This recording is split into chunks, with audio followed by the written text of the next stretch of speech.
My name is Emma, and I grew up in Chicago. It's the kind of city that's always moving, always bustling, and in the middle of it all stood our house, a grand, imposing mansion that seemed to glimmer in the sunlight.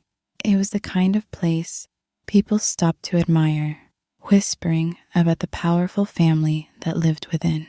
On the outside, it looked like a fairy tale, but once you stepped through the grand double doors, the magic faded. Inside, it was as cold as the Chicago wind.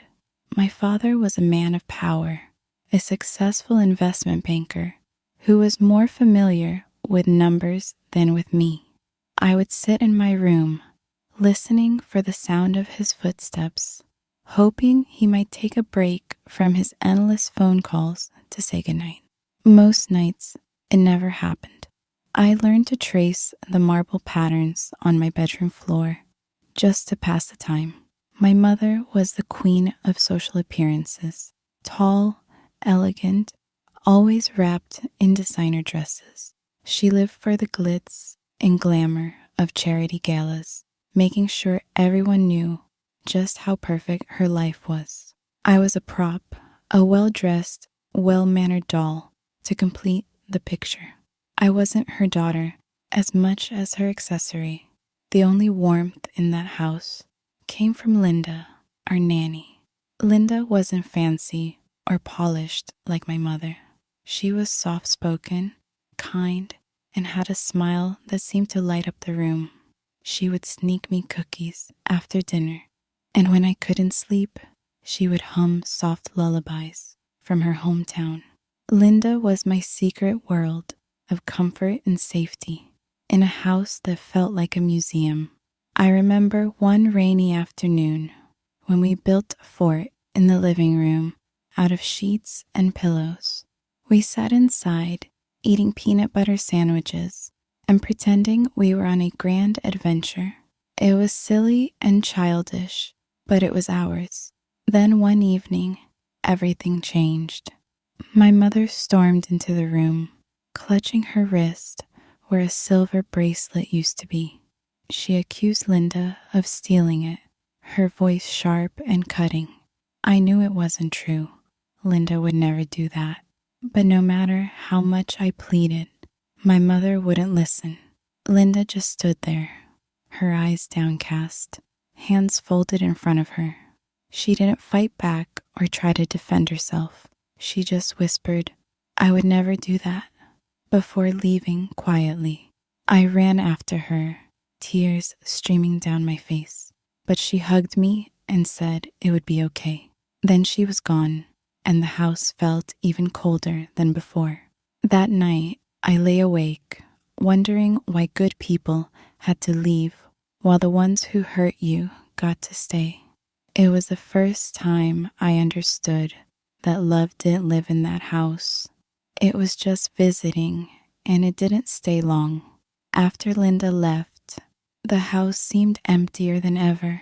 My mother went on with her life as if nothing had happened, throwing herself even deeper into her social circle. I spent more and more time alone, wandering through the echoing halls and avoiding her whenever possible. I missed Linda desperately, but there was no way to reach her.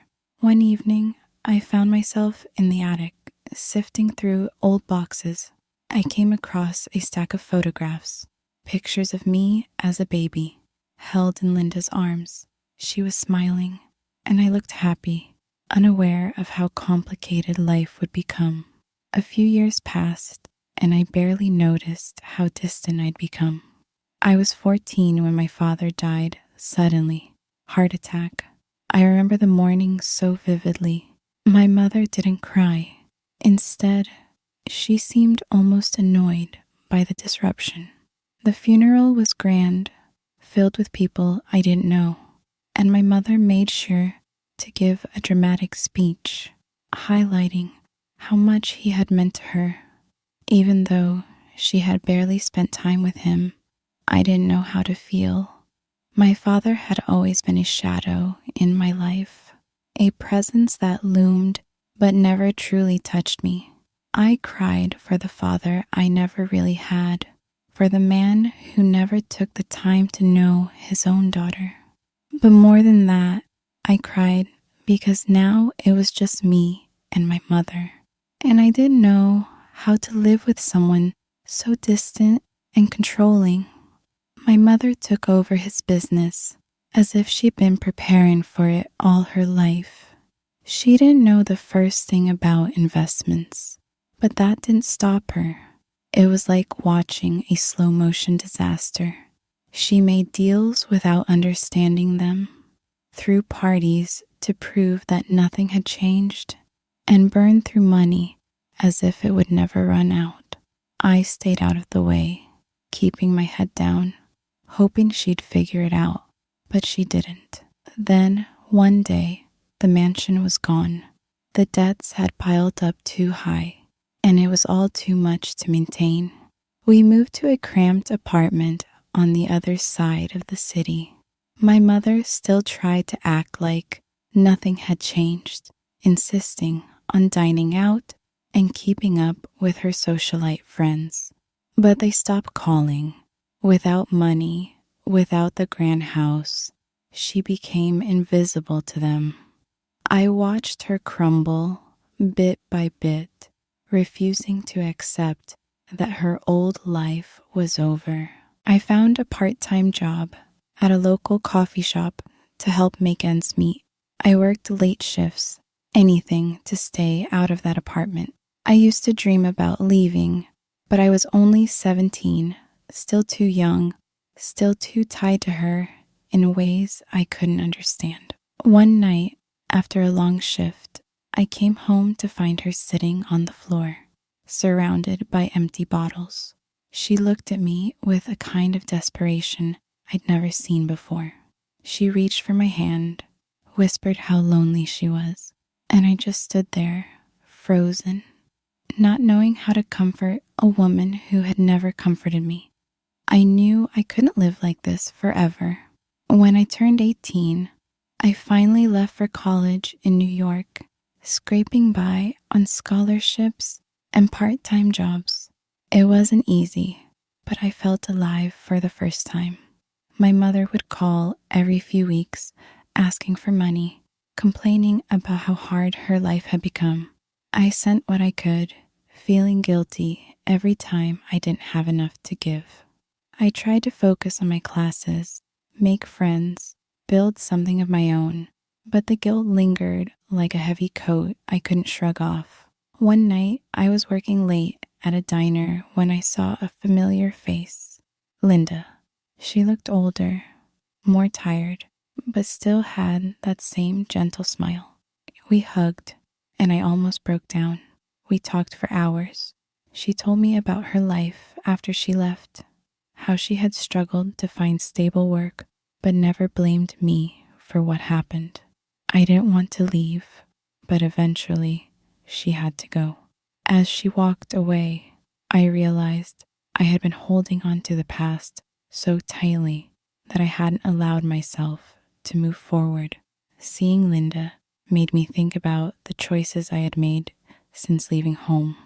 I was always caught between wanting to build a new life and feeling tethered to the remnants of my old one. The guilt over my mother's struggles was still there, gnawing at me, but I also felt something new, a glimmer of hope, a sense that maybe I could finally start healing. A few months passed, and I gradually found a rhythm in my life. I balanced classes and work, made a few close friends who didn't judge me for my past. I even started journaling, something Linda once encouraged me to do when I was little. I wrote about the mansion, my father's distant love, my mother's relentless need for validation, and the way Linda had been the only one to ever make me feel truly seen. Writing became my therapy, a way to unravel the tangled mess of emotions I had been carrying for years. Then, one evening, as I was finishing a shift at the diner, my phone buzzed. It was a call from a number I didn't recognize. I hesitated, but something pushed me to pick up. It was a social worker from Chicago. My mother had been admitted to a hospital after collapsing in her apartment. They found my number listed as her emergency contact. I flew back to Chicago the next morning, my heart pounding the entire flight. I wasn't sure what to expect. Part of me didn't want to go. Part of me wanted to see her one last time, to understand why she was the way she was. When I arrived, I barely recognized her. She looked frail, lost. The once proud woman who dominated every room now lay in a sterile hospital bed, eyes half closed, murmuring incoherently. I sat by her side, not knowing what to say. I didn't even know if she would remember me. The doctors told me she had liver failure, likely from years of drinking. There wasn't much they could do. I stayed with her for hours, listening to her breathe, wondering if she would wake up. When she finally opened her eyes, she looked at me with a kind of bewildered sadness. She whispered my name, her voice cracked and weak. Tears welled up in my eyes. I wasn't ready for this. She started talking, her words slurred, but filled with regret. She spoke about my father, about how she'd always felt inadequate, how she thought keeping up appearances would make up for the emptiness she felt inside. She told me she was proud of me, that she knew I was stronger than she had ever been. I didn't know what to say. I wanted to yell, to tell her how much her actions had hurt me, but I couldn't. I just sat there, holding her hand, letting the tears fall. For the first time, I felt a sense of peace. I wasn't angry anymore. I just felt sad for her, for me, for the life we could have had. I stayed until she fell asleep, then left the hospital. I knew she didn't have much time left, but I also knew that I couldn't fix her life. I couldn't be the one to save her. That realization lifted a weight off my shoulders. And back in New York, I decided to reach out to Linda again.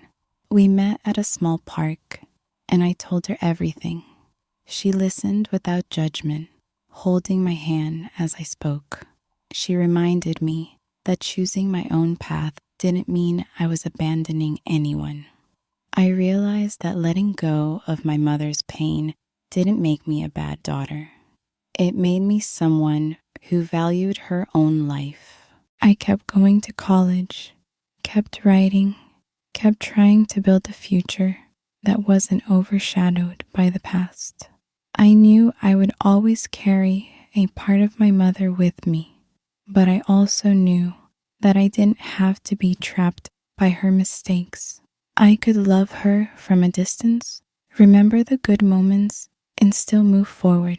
In the end, breaking free wasn't about forgetting.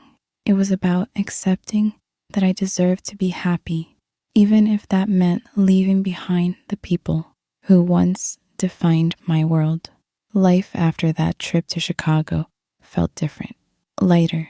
I had faced the hardest part, confronting the fear of losing my mother, the fear of letting go, and somehow I had survived it. I didn't come back to New York with any grand revelations or sudden epiphanies, but I did feel a sense of calm that hadn't been there before. It was as if a heavy, rusted chain had been cut from around my heart. I started to invest more in myself. I picked up extra shifts at the diner and saved up to move into a tiny studio apartment closer to campus. It was nothing special, just one room with a bed, a desk, and a cramped little kitchenette. But it was mine, and it felt like a victory. The first night I stayed there, I made a promise to myself. I would not repeat the patterns I grew up with. I would not let guilt or obligation dictate my choices. One afternoon, while walking back from class, I received a text from Linda. She wanted to meet up. We arranged to meet at a small cafe near Washington Square Park. When I arrived, she was already there, sitting by the window with a mug of tea in her hands. I slid into the seat opposite her, and she smiled, but there was something hesitant in her expression. She reached out and took my hand. "Emma," she began softly, "I need to tell you something." My heart thumped loudly. I wasn't sure why, but I braced myself. She told me that she had recently heard from my mother's old friends back in Chicago. Apparently, after I left the hospital, my mother had been trying to reconnect with people, reaching out to those she had once impressed at parties and charity events. But no one had responded. They had moved on from that life, and she was left in the silence. Then Linda pulled out a letter from her bag. It was from my mother. Linda said she wasn't sure if she should give it to me, but after much thought, she decided it was my choice.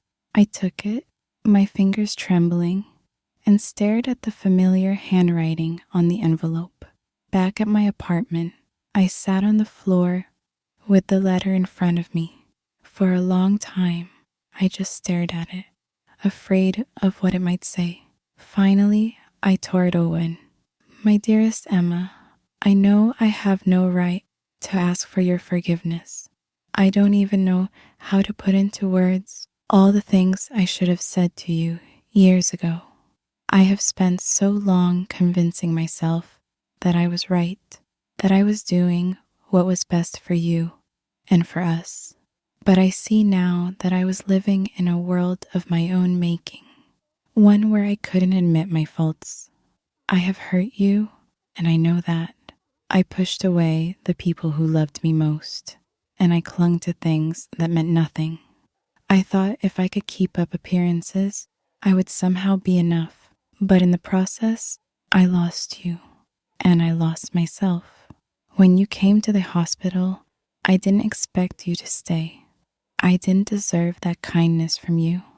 I didn't deserve to have you hold my hand, but you did, and it broke something in me, the wall I had built to protect myself from feeling. I am sorry for how I treated you. I am sorry for making you feel responsible for my happiness. That was never your burden to carry. You don't know how much time I have left. I am tired, and I am trying to come to terms with the choices I've made. I just want you to know that I love you, even if I didn't show it the way I should have. You are stronger than I ever was, and I hope you can find happiness far from the shadows I cast. With love, always." Mom, I didn't know what to feel. Part of me wanted to scream at her for the years of manipulation, for the pain of growing up in that cold mansion. But another part of me felt something unexpected, pity. She was just a person, flawed and broken, who had never learned how to love properly. I couldn't change her past, but I could choose not to let it define me. I folded the letter and placed it back into the envelope. I wasn't sure if I was ready to forgive her, but I knew I couldn't carry around the bitterness anymore. That night, I wrote in my journal for hours, spilling every thought and memory, every hurt and hope. I let the words pour out until I felt emptied, and then I fell asleep with a strange sense of relief. A week later, I got a call from the hospital. My mother had passed away in her sleep. I sat on the floor, staring at the wall, feeling a hollow ache where the anger had once been. Linda came over that evening, and we sat together in silence. She didn't try to comfort me with cliches or force me to talk. She just stayed. Her presence reminded me that I wasn't alone. The funeral was small, attended by a few distant relatives and a handful of people from the old neighborhood. As they lowered the casket, I didn't cry. Instead, I thought about that rainy afternoon in the living room with Linda. The fort made of sheets and the feeling of safety I hadn't known before or since. I realized that love didn't have to be grand or dramatic. Sometimes it was quiet, like a cup of tea shared with someone who stayed even when things got hard. In the days that followed, I found myself reevaluating what family meant to me. I realized that family wasn't about blood or obligation. It was about choice and care and showing up when it mattered. Linda was family. My friends at college who listened without judgment were family. And I was learning to be my own family too, treating myself with the compassion I had always wanted from my parents. I kept writing, pouring my heart into stories about healing and finding strength. I didn't have all the answers, and I knew I would still have days when the past hurt too much to think about. But I was learning to live with the scars rather than trying to pretend they didn't exist. And in that acceptance, I found a new kind of freedom. After the funeral, life continued with a surreal quietness. I wasn't sure how I was supposed to feel. Grief, relief, guilt. They all blended together into something I couldn't quite name. It wasn't until a few weeks later, when I was sitting alone in my apartment, that it hit me. I was free, not just from her control, but from the endless need to fix her, to save her from herself. I felt guilty for feeling that way, but the relief was undeniable. I threw myself into my studies, taking on extra projects to stay occupied. My creative writing class became a kind of sanctuary. One afternoon, our professor announced that the college was hosting a writing contest, stories about overcoming personal struggles. I hesitated, unsure if I was ready to put everything into words, but something inside me pushed forward. I knew I needed to do this. I wrote about the mansion, about the loneliness disguised as luxury, about the small moments of warmth with Linda, and the overwhelming feeling of never being enough for my mother. I wrote about leaving, about trying to build a life from the ashes of my childhood. I wrote about forgiveness, not just for her, but for myself. When I finally finished, I felt lighter. I wasn't sure if it was good, but it was honest. A month later, I found out that my story had won. They wanted me to read it aloud at an event. Panic gripped me at first. Speaking in front of people, telling them my story, it felt too raw, too vulnerable. But then I remembered all those nights I sat alone, wishing someone would just understand. Maybe, by sharing, I could reach someone who felt the same. The night of the event, Linda showed up, her presence grounding me. I walked to the podium, hands shaking, and looked out at the audience. Then I began to read. As the words flowed, I could feel the weight lifting, piece by piece. When I finished, there was a pause before the applause. A few people had tears in their eyes. One girl approached me afterward, thanking me for sharing, saying it made her feel less alone. In that moment, I knew it was worth it. After the event, I started receiving messages from people who read my story in the college publication. Some shared their own experiences with toxic families. Others just offered words of support. It made me realize that I wasn't the only one who had carried these burdens. My story was just one of many, and that connection brought me a sense of belonging I hadn't known before. As the semester came to a close, Linda invited me to a small gathering at her place. She had cooked a simple meal, and as we sat together, it struck me how much my definition of family had changed. It wasn't about shared blood or grand gestures. It was about being there, about choosing to show up. Linda was my family just as much as anyone else. One evening, as we sat on her small balcony, She asked if I had thought about writing more. The truth was, I had been jotting down ideas, but I wasn't sure if they were worth pursuing. Linda just smiled and reminded me that writing was about more than just telling stories. It was about understanding myself. That advice stuck with me. Graduation came quicker than I expected. Standing there in my cap and gown, I couldn't help but think of my mother. I wished she could see me, not out of a need for validation, but because I wanted her to know I made it. I had survived. I had found my way. Linda was in the audience, clapping loudly, and as I walked off the stage, she wrapped me in a tight hug. It felt like closure. After college, I got a job at a local publishing house as an editorial assistant. The pay wasn't much, but it was a start. I rented a tiny apartment with an even tinier window that overlooked a busy street. After college, I got a job at a local publishing house as an editorial assistant. The pay wasn't much, but it was a start. I rented a tiny apartment with an even tinier window that overlooked a busy street. At night, I would sit by that window and write, sometimes about my mother, sometimes about imagined worlds where people were braver than me. Years passed, and I published my first book, a collection of essays about growing up in a gilded cage. It wasn't a bestseller, but it found its audience. Readers would write to me, sharing their own stories, thanking me for giving them a voice. It was more than I had ever hoped for. One evening, as I prepared for a book signing at a local store, I felt a pang of nerves.